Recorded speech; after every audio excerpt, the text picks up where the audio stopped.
नमस्कार मित्रों, मैं हूं हरीश ब्रह्मभट्ट। आज हम बात करेंगे देश के भिखारियों। हमारे देश में दो प्रकार के भिखारी हैं। एक भिखारी वो है जो मंदिर पर बैठे बैठे हाथ फैलाकर सबको हाथ जोड़ता है और भीख मांगता है, वो भिखारी एक नंबर का। दूसरे नंबर का भिखारी बहुत बड़ी ऑफिस में बैठा हुआ है। 2 नंबर के भिखारी पूरे देश के अंदर 10-20 टका छोड़कर जितने भी अफसर हैं, चपरासी से लेकर बड़े अफसर तक जो बैठे हैं कुर्सी के अंदर, वो लोग भिखारी है 2 नंबर के। वो सबके पास घूस खाते हैं। कुछ भी करना है, आपको साइन करवाना है, फाइल पास करवानी है, कुछ भी करना है तो उनको पैसा देना पड़ता है। वो 2 नंबर के भिखारी है। दोस्तों, हमें दोनों भिखारी देना बिल्कुल बंद करना है हमें, लेकिन इसके अंदर हम सबको आपका साथ चाहिए। आज के जमाने में सबको भ्रष्टाचार का भोग बनना पड़ता है। आपको छोटी सी एक दुकान खरीदनी है या बहुत बड़ी प्रॉपर्टी लेनी है, कुछ भी करना है, दस्तावेज बनाना है, जमीन बेचना है, जमीन लेना है, आपको कुछ भी करके उसको घूस देनी ही पड़ती है। क्यों ऐसा? क्योंकि हमें जल्दी है, उनको जल्दी नहीं है, हमारे पास वक्त नहीं है। उसकी वजह से हम उनको पैसा देके हम हमारा काम करवा लेते हैं और वो आदत दूसरों के ऊपर लग जाती है। हम जो पैसा देते हैं उसका भोग दूसरे लोग बन जाते हैं।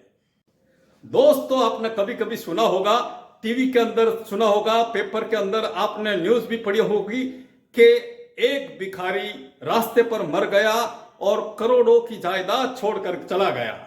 तो वो क्या है? भिखारी की भीख कभी खत्म नहीं होती है, कभी खत्म नहीं होती है।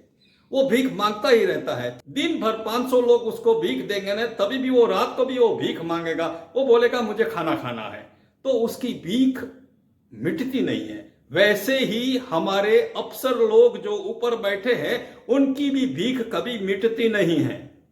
क्यों? कि देने वाले बैठे हैं, तब तक वो खाते जाएंगे। हमें देना बंद करना है। हम जब तक देना बंद नहीं करेंगे तब तक वो लोग लेना बंद नहीं करने वाले हैं। तो किसी एक इंसान को तो इसकी शुरुआत करनी पड़ेगी। शुरुआत होने के बाद सिलसिला चालू रहेगा। पैसा मत दो, 3 दिन 4 दिन, कितने दिन आपको जाना आना पड़ेगा, कोई बात नहीं है, जाते आते रहो। मंदिर में जाकर लोग भिखारी को भीख क्यों देते हैं? वो ऐसा समझते हैं कि गलत काम किया होगा, वो हम भिखारी को भीख देंगे तो हमें पुण्य मिल जाएगा। लेकिन मैं कहता हूं वो पुण्य नहीं मिलता है।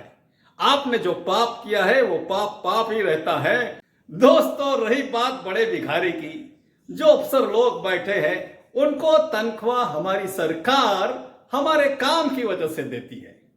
हम मामलतदार ऑफिस के अंदर जाते हैं, 7 बार निकालते हैं, वहां पर तलाटी होते हैं, मामलतदार होते हैं, कलेक्टर होते हैं, जो भी होते हैं, हवलदार होते हैं, वो सब हमारे लिए बैठे हैं, हमारा काम करने के लिए बैठे हैं, हमारा काम करने की उनको तनख्वाह मिलती है।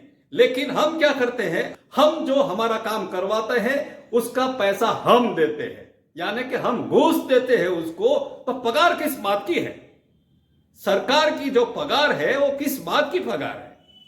कम से कम लाखों रुपया पगार आती है, फिर भी वो लोग 2-5 हजार रुपए के अंदर हाथ डालते हैं, क्योंकि हम देते हैं। लोगों को देना बंद करना पड़ेगा। जब तक लोग देना बंद नहीं करेंगे तब तक वो घूस खाते रहेंगे, उनकी आदत बढ़ती रहेगी और आदत बढ़ती जाएगी और घूस खाते जाएंगे, और आप देते जाओ, वो लेता जाएगा। इंसान गलत अंदाज के सोचने की वजह से ये भिखारी को भीख देता है, भिखारी भीख लेता है। 3 महीने तक कोई भी भिखारी को भीख मत दो, कोई भी अफसर को घूस मत दो। 3 महीने तक ये काम करोगे तो कहीं ना कहीं हमारे पूरे भारत देश के अंदर उसकी असर होगी, जरूर होगी। कई लोगों को हम देखते हैं, खूबसूरत बदन है, ठाट माट से घूमता है, फिर भी वो भीख मांगता है, क्योंकि उसको आदत बन गई है। और कई लोग ऐसे हैं, बचपन से अंधे हैं, बचपन से पांव नहीं है, कुछ भी नहीं है, फिर भी वो लोग काम करते हैं, क्योंकि उनको आदत है काम करने की। वो भिखारी की तरह वो भीख नहीं मांगते हैं। तो हमें भिखारी को भीख देना बंद करना है। वैसे ही कई लोगों की तनख्वाह बहुत कम होती है, कम से कम 10, 15, 20 हजार रुपया होती है, फिर भी वो लोग कभी भी ऐसी घूस खाने की आदत नहीं डालते हैं, ना किसी का और पैसा लेते हैं, वो नहीं करते ऐसा। क्यों? मित्रों, घूस देना और घूस लेना दोनों जुर्म बराबर के हैं। उसकी वजह से घूस देना भी नहीं है और घूस लेना भी नहीं है। दोस्तों, चाहे कुछ भी हो जाए, भिखारी को भीख देना और ऊपर बैठे अफसर को घूस देना बिल्कुल बंद करो, बिल्कुल बंद।